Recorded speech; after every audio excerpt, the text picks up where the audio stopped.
Hi, I'm Isabel. I'm sorry for the delay. If you follow me on Instagram, you know there were technological issues beyond my control, so I tried everything to re-edit this video. Thank you for all the support I got, and I hope you like it. I like coffee.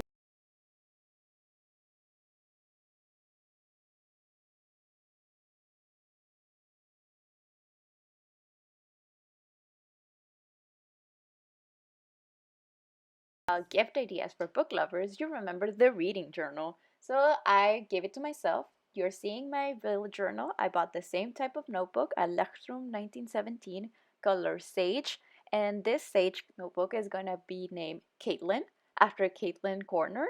And it's going to be my reading journal. I am very excited for this tool. I've been using it for a week now, and I love it. The reason behind this new project of mine is that as university taught me, taking notes while you read is extremely beneficial to be more eloquent at the time of talking about this book.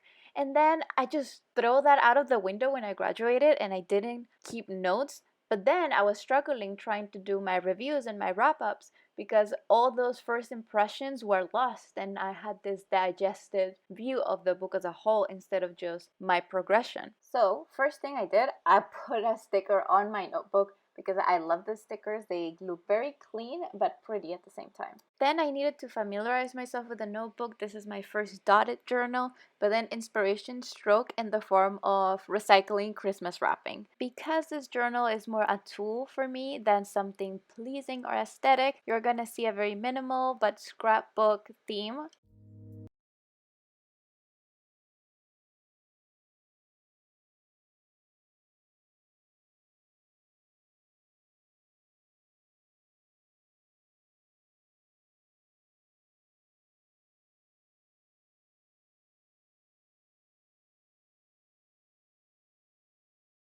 I'm using a dotted journal, I thought it would be handy to use Amanda Rachel Lee's technique, or at least I saw it in her video first, of the grid space cheat sheet. And a difference of other YouTubers that I've seen, I put it towards the end of the journal so it's not in the way. I don't have an accurate way of describing it, so I'm just gonna link her video down below, but it's pretty self-explanatory. You kind of count and see how you should arrange your page in different situations depending on how many spaces you want to have. So when you are doing your spreads and doing your journaling, it's easier to look back on this page later on.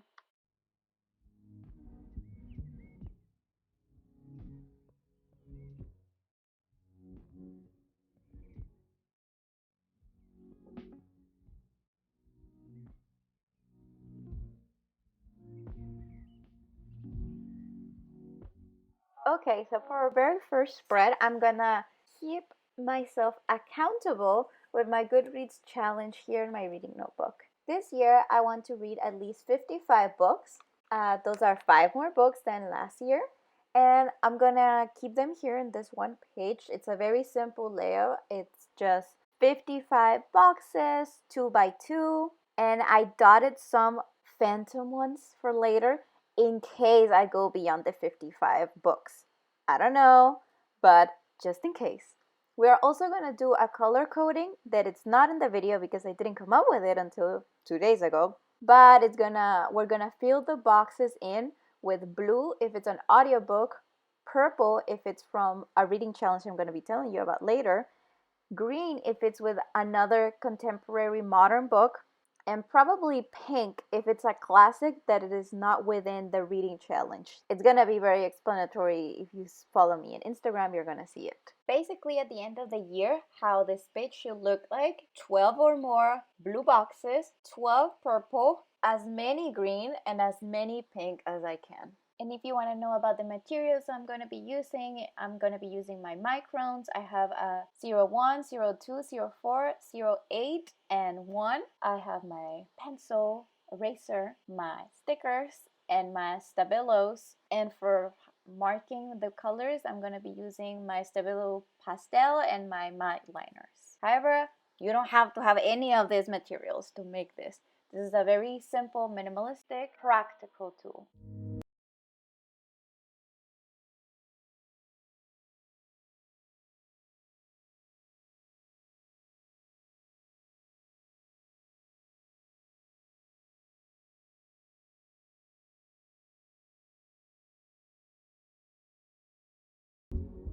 So that's the look. I didn't want to go with the typical bookshelf when you go filling them in. That was too much drawing. I don't know. I think this looks cleaner and it looks pretty. You should try it, especially with the Phantom boxes. I think those are going to be fun.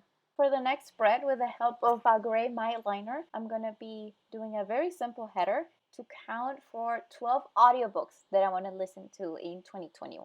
I don't know about you, but audiobooks always sound like a good idea to me, and I enjoy them. This last year, I listened to 2, but I never make a goal for myself. So I always forget about them. Now, in this page, we're gonna aim for 12, one a month, or 12 a month, we don't know. And there we're just gonna write name of the book, the rating, and maybe 1 or 2 sentences about the listening experience. Hopefully we will achieve this goal as we have achieved all of our reading challenges before.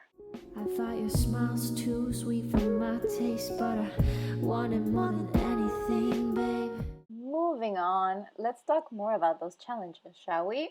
As you know, I graduated college, but I don't want to stop reading classics. Although I know that if it's up to me, I'm always going to be more seduced about new releases and other things and put the classic on a never-ending TBR. Therefore, I went into the internet and I found this Back to the Classics Challenge 2021 hosted by Karen. I'm going to link her blog post down below. And what I like about this challenge is that they don't tell you what books you need to read.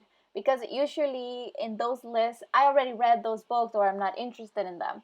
But what she does is that she gives you prompts and you need to find a book that fits within those categories. Therefore, you make your own list based on those categories and you are picking still the books that you want to read, but with a little bit of help. The categories are a 19th century classic, a 20th century classic, a classic by a female author, a classic in translation, a classic by a non-white author, a new to you by a favorite author, so like a new book, so a classic that you haven't read but by a author that you love, a classic by a new to you author, a classic about an animal, a children's classic, a humorous or satirical classic, a travel or adventure classic, and a classic play. All of these books need to be read and post a review about them. So you are going to be seeing special videos with the reviews and probable analysis of all these categories. I'm not going to tell you the books I'm going to read for them because I'm probably going to change them around a little bit. But I am very excited about this challenge, and that color that I assigned to it in reference is going to be purple. If you are interested, again, the link is going to be down in the description. You have until March 31st, 2021 to enroll, and you don't have to read all the books to gain a chance to be considered for the prize. So keep that in mind. The style of this page is very simple. It's a list. It is what it is. But I decided to divide them in quarters. So each quarter has 3 books. So that way I can kind of organize the year and feel that, okay, we're in the first quarter. I should have read 3 or tackle one of these areas. So far we're doing very well. I am almost done with my first book. It is a classic and it is going to count for this challenge. And my second book, that is also the second prompt, just arrived. A tip I can give you for journaling in general is that you don't need to have like fancy calligraphy, but if you want to spice it up, it is very important to change fonts and to change sizes of your pen. So here I just played a little bit with cursive and with a small print and with different thickness of pens, and I am very happy with the result.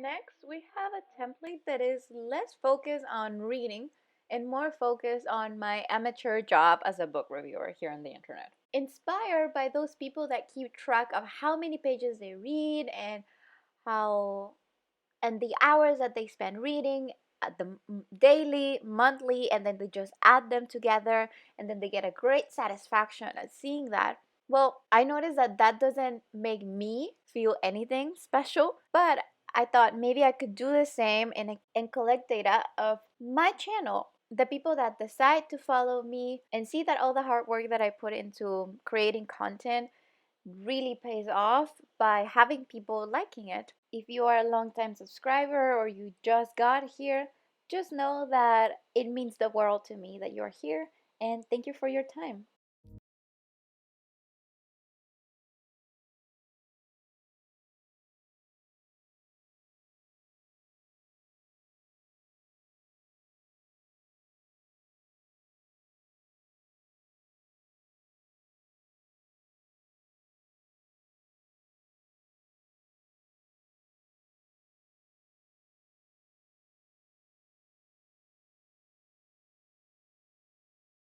Bulk of what this notebook is going to be. First, I just wrote the name of the month, and with grade, that's where the title is going to be. We're reading Great Expectations, by the way.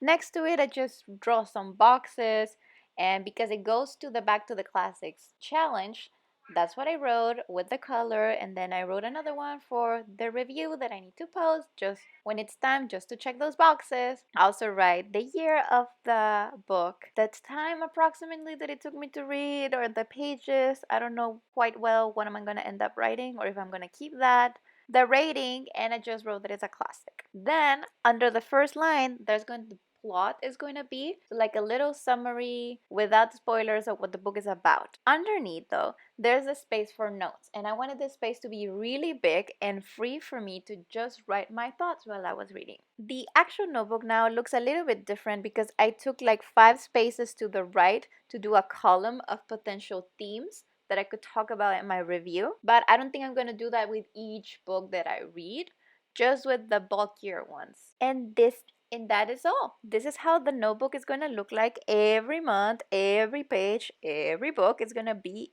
written down here. And I'm very happy with how it's working for me. I'm very happy with what we have accomplished with this notebook, and I hope you give it a try. Even if you don't write reviews, it's just a great instrument to look back on your thoughts, what you were reading. That's all for me. Thank you all for watching. Keep reading, and when you're not following me on all my social media, and I'm very happy that this video is coming up on YouTube.